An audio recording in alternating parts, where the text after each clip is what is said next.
Hi hello welcome to our channel. నేను మీ శ్రీ. ఈరోజు మనం చెప్పుకోబోయే కథ ప్రియాని దాన్ని పార్ట్ 115. ఇక కథలోకి వెళ్ళిపోదాం.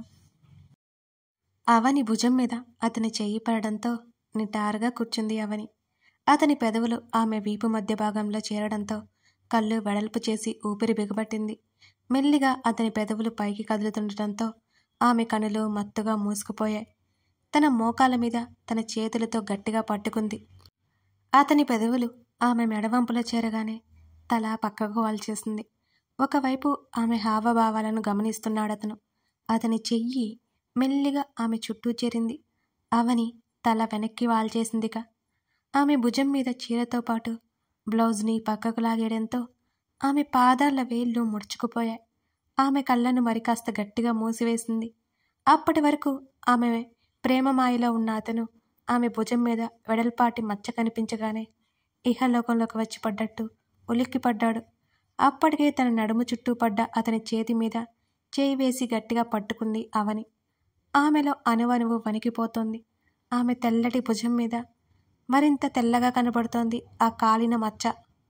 అక్కడ చర్మం ముడిపడినట్టు కాస్త ఉబ్బెత్తుగా ఉంది. అతని మునివేళ్లతో మెల్లిగా తడిమాడు. అలాగే భుజం మీద ముద్దు పెట్టుకున్నాడు. ఆమె భుజం మీద చీరను సర్దేశాడు. తన ఛాతీ మీదకి వాలిపోయిన ఆమె తల మీద ముద్దు పెట్టుకున్నాడు. అవని తల ఎత్తి అతని వైపు చూసింది. అతని మరొక చిరుముద్దు ఆమె నుదుటి మీద చేరింది. మరలా ఆమె కనులు మూసుకుపోయాయి. ఆమె పెదవులు వణుకుతూ విచ్చుకున్నాయి. అతని చూపు ఆమె ముఖమంతా తారాడి ఆమె పెదవుల మీదకు మళ్ళింది. ఎందుకో అతను ఆగిపోయాడు. అది ఎందుకో అతనికి కూడా తెలియదు. ఆమె తల మీద చంపానించి అలాగే కళ్ళు మూసుకుని కూర్చున్నాడు అతను. అవని ఇక కళ్ళు తెరవనే లేదు.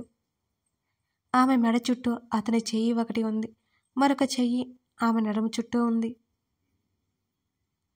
అవని ఇంకేం ఆలోచించలేదు. అతని సమక్షంలో హాయిగా ప్రశాంతంగా మరింత నిశ్చింతగా కళ్ళు మూసుకుంది. అసలే అలసిపోయి ఉందేమో. క్షణాల్లోనే నిద్రలోకి జారిపోయింది అవని. సాయంత్రపు గాలి చల్లగా గదిలోకి వీస్తోంది. తలుపు కట్టెన్లు పక్కకు నెట్టి అవని బట్టలు మడత పెడుతోంది. తన ఫోన్ మోగుతుంటే తీసుకుంది. నీరజ గారి నుంచి కాల్ వస్తోంది. అవని, ఆరోగ్యం కుదుటపడిందా? ఆమె ఆదుర్దాగా అడుగుతోంది. బాగున్నానండి, మీరెలా ఉన్నారు? చేస్తున్న పని ఆపి సోఫాలో కూర్చొని బాల్కనీ వైపుకు తిరిగింది. స్పీకర్ ఆన్ చేసి పెట్టి మిగిలిన బట్టలు మడత పెడుతోంది అవని. నేను బాగున్నానమ్మా, మీ ఇద్దరు ఎలా ఉన్నారా అని కాల్ చేశాను. ఆవిడ మాటకి చిన్నగా నవ్వి, ఇద్దరం చాలా బాగున్నాం, మీరేం కంగారు పడకండి, నేను వీలు చూసుకొని ఒకసారి వస్తాను అని అంది అవని. అలాగే అవని, మరో 2-3 రోజులు మేము ఉండట్లేదు. బంధువుల పెళ్ళి ఉంటే వెళ్తున్నాం. నాకు ఇష్టం లేదు, కానీ మీ అంకుల్కి ముఖ్యమైన పని, ముఖ్యమైన వాళ్ళు వెళ్ళాలి, తప్పదు. అక్కడికి వెళ్ళిన రాహిణి గురించి మాట్లాడి బాధిస్తూ ఉంటారు అని ఆవిడ మాట్లాడుతూనే సైలెంట్ అయిపోయింది. ఆవిడ బాధపడుతుందని అర్థమైంది అవనికి. అలాంటి వారి మాటలు పట్టించుకోకండి. రాహిణి మీతోనే ఉంది. మీ సంతోషం చూస్తూ ఉంటుంది. ప్లీజ్ బాధపడకండి. మిమ్మల్ని ఎవరైనా అడిగితే అదే చెప్పండి. అవనికి కూడా కన్నీళ్లు వచ్చేశాయి మాట్లాడుతూ ఉండగానే. సరే సరే, నీకు ఫోన్ చేసి ఏదేదో మాట్లాడుతున్నాను అని ఆవిడ ఆ టాపిక్ని తీసివేయాలని చూసింది. ఆవిడ మనసు అర్థం చేసుకోగలదు అవని. అవనికి కూడా ఆవిడతో ఎక్కువసేపు గడపాలి అనిపిస్తూ ఉంటుంది అప్పుడప్పుడు. ఇంతకీ విశేషాలు ఏమైనా ఉన్నాయా? ఆమె మాటలు అవనికి అర్థం కాలేదు. విశేషాలు అలాంటిదేమీ లేవే. నా ఫ్రెండ్ పెళ్ళి ఉంది త్వరలో, ఇంకా ఎప్పుడో తెలియదు. అవని మాట్లాడుతుండగానే రిషి గదిలోకి వచ్చేశాడు. నీరజ నవ్వు వినబడుతుంటే అవనికి అర్థం కాలేదు ఆవిడెందుకు నవ్వుతుందో. ఎందుకు నవ్వుతున్నారు? అప్పుడే వచ్చిన రిషి వైపు చూస్తూ నీకేమైనా తెలుసా అన్నట్టు చూసింది అవని. అతను చొక్కా గుండెలు తీసేస్తూ తెలీదన్నట్టు తలాడించాడు. విశేషమంటే నీ కడుపున కాయ ఏమైనా కాసిందా అని. ఆ మాటలు వినగానే అవని మౌనం వహించింది. ఆమె ముఖం కందిపోయినట్టు ఎర్రగా మారింది. బట్టలు తీసుకుని బాత్రూంలోకి వెళ్తున్న రిషి అడుగులు అక్కడే ఆగిపోయాయి. అతను తల తిప్పి వెనక్కి చూశాడు. అవని అటువైపు తిరిగి ఉండడంతో ఆమె ముఖంలో భావాలు అతనికి తెలియలేదు. అవని, ఉన్నావా? నీరజ మళ్ళీ పిలిచింది. ఉన్నాను, అలాంటిదేమీ లేదు అవని తడబడుతూ చెప్పింది. నా రాహిని నీ కడుపున పుట్టాలి అని కోరుకుంది. త్వరగా తీర్చేయడానికి ప్రయత్నం చేయండి. ఆమె నవ్వుతూ సరదాగా మాట్లాడుతోంది. రాహిని పేరు రాగానే గబుక్కున వెనక్కి తిరిగి చూసింది అవని రిషి వంక. అప్పటికే అతని అడుగులు బాత్రూంలోకి పడ్డాయి. అలాగే, అంతకంటే భాగ్యమా? అవని మనస్ఫూర్తిగా అంది ఆ మాట. మీరు సంతోషంగా ఉండడం కావాలి నాకు అని ఆవిడ మనస్ఫూర్తిగా చెప్పింది. అవని చిన్నగా నవ్వింది. సరే అవని, వీలున్నప్పుడు మర్చిపోకుండా రా, ఉంటాను. ఆవిడ కాల్ కట్ చేసింది. బహుశా అతనికి రాహిని గుర్తుకొచ్చి ఉండొచ్చు. బట్టలు మార్చుకోకుండా స్నానం చేస్తున్నట్టు శబ్దం రావడంతో అవని ఉలిక్కిపడింది. షవర్ శబ్దం వస్తూనే ఉంది, 10 నిమిషాల పాటు ఆగకుండా. బట్టలు కబోర్డ్లో సర్ది తలుపు మీద కొట్టింది. రిషి నుంచి రెస్పాన్స్ రాలేదు. అతనికి వినిపించలేదు నిజానికి. మరో 2 సార్లు ఆపకుండా తలుపు కొట్టింది. అతను లోపల నుంచి పలికినా ఆమెకి అర్థం కాలేదు, వినిపించలేదు. అతను గబగబా స్నానం చేసి ఒక టవల్ చుట్టుకొని మరో టవల్ మెడలో వేసుకుని బయటకొచ్చాడు. ఏంటి అన్నట్టుగా ఆమెను చూశాడు. ఇంతసేపు ఏం చేస్తున్నావు? అప్పటికే అవని ముఖం బాధతో వివరణంగా ఉంది. ఆమె వైపు అదోలా చూస్తూ అతని వైపు ఒకసారి చూసుకొని ఆమెను తప్పించుకొని బయటకొచ్చి, నన్ను చూసి కూడా ఆ మాట ఎలా అడగాలనిపిస్తోంది నీకు అని అన్నాడు. అబ్బా, స్నానం గురించి కాదు మరి, అతను బట్టలు తీసుకుంటూ అడిగాడు. ఇంతసేపు స్నానం ఎవరైనా చేస్తారా అని అడిగింది అవని. ఆమె వైపు పిచ్చి వాళ్ళని చూసినట్టు చూశాడు రిషి. తలస్నానం కనిపించట్లేదా నీకు? అతను అటువైపుకే తిరిగి టీషర్ట్ తగిలించుకుంటున్నాడు. అవని చేతిని పట్టుకుని తన వైపుకు తిప్పడానికి ప్రయత్నం చేసి విఫలమై అతని ముందరకెళ్ళింది ఆమె. అతని తల అంతా తడిచి ముఖం మీద నుంచి నీటి ధారలు టీషర్ట్ మీదకి పడుతున్నాయి అతనికి. నువ్వు బాగానే ఉన్నావా? ఆమె స్వరంలో ఆవేదన. హో గాడ్, ఏమైంది నీకు? ఆమెని చూస్తూ అడిగాడు. అతని చేతిని పట్టి లాకొచ్చి బెడ్ మీద కోలేసి నీళ్ల చుక్కలతో తడిచిన అతను టీషర్ట్ దగ్గర చూపుడు వేలితో చూపిస్తూ, నీ మీద నీకు ధ్యాస ఉందా? అతను పక్కన పడేసిన టవల్ తీసుకొని అతని తలను తుడవసాగింది అవని. అతను మాట్లాడలేదు. నిజంగానే అతని ఆలోచనలు వేరు కాబట్టి. నిన్నే అడుగుతున్నాను, మాట్లాడవే? అతని జుట్టు లోపల వేళ్లు పెట్టి ఆరిందా లేదా అన్నట్టు వేళ్లతో తడి చెక్ చేస్తోంది అవని. ఏం మాట్లాడాలి?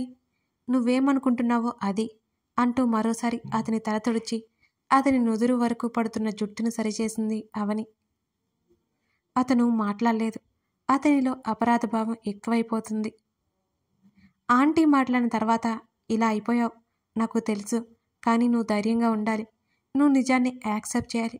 అదంతా కష్టమే అని నాకు తెలుసు అని అవని మాట్లాడుతుండగానే ఆమె నడుము చుట్టూ చెయ్యేసి దగ్గరికి లాక్కున్నాడు రిషి. అవని మాటలు అక్కడే ఆగిపోయాయి. ఆమె గుండెల్లో ముఖం దాచేసుకున్నాడు. ఐఎమ్ సారీ, నేను ఎంత పెద్ద తప్పు చేయబోయానో ఊహిస్తేనే అర్థమవుతోంది అని అంటున్న అతని స్వరం గాద్గదమైంది. అతను ఎందుకలా మాట్లాడుతున్నాడో అవనికి ఏమాత్రం అర్థం కాలేదు. అతని తల చుట్టూ చెయ్యేసి మరొక చేతిని అతని వీపు మీదకి చేర్చి, ఏమైంది? ఎందుకిలా మాట్లాడుతున్నావు?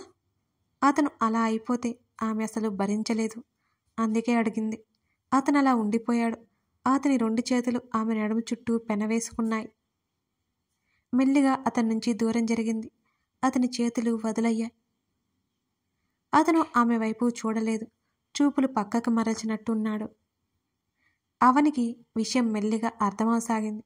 అతని చెంప మీద చేయి వేసి అతని కంటి చివర నుంచి జారుతున్న కన్నీటి బొటుకులని వేలితో తుడిచింది.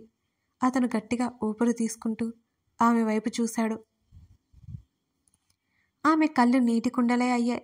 ఏ క్షణమైనా బయటికి దూకేలా కన్నీళ్ళు పైపైన తేలుతున్నాయి. ఆమె పొట్ట దగ్గర అతని చెయ్యి వేయగానే కనురెప్పలు బిగించేసింది. కన్నీళ్లకు స్వేచ్ఛనిచ్చింది అవని. అతని జీవితంలోనే అతను చేసిన పెద్ద తప్పుగా అతను భావిస్తున్నాడు. అవని ఏడుపు ఆపుకుంటున్నట్టు ఆమె గుండె అదిరిపోతోంది. ఆమె చేతిని పట్టుకుని మరొక చెయ్యి ఆమె నడుము చుట్టూ వేసి ఒడిలో కూర్చోబెట్టుకున్నాడు రిషి. తనకి సరోగసి ఆలోచన ఎందుకొచ్చిందో, ఎంత తప్పు, అది ఆమెకి ఇష్టం లేకుండా చేయబోయాడు కూడా. అవని వైపు 2 క్షణాలు చూసి అతని మెడ చుట్టూ చేతులు వేసి అతని మెడవంపులో ముఖం దాచుకుంది అవని.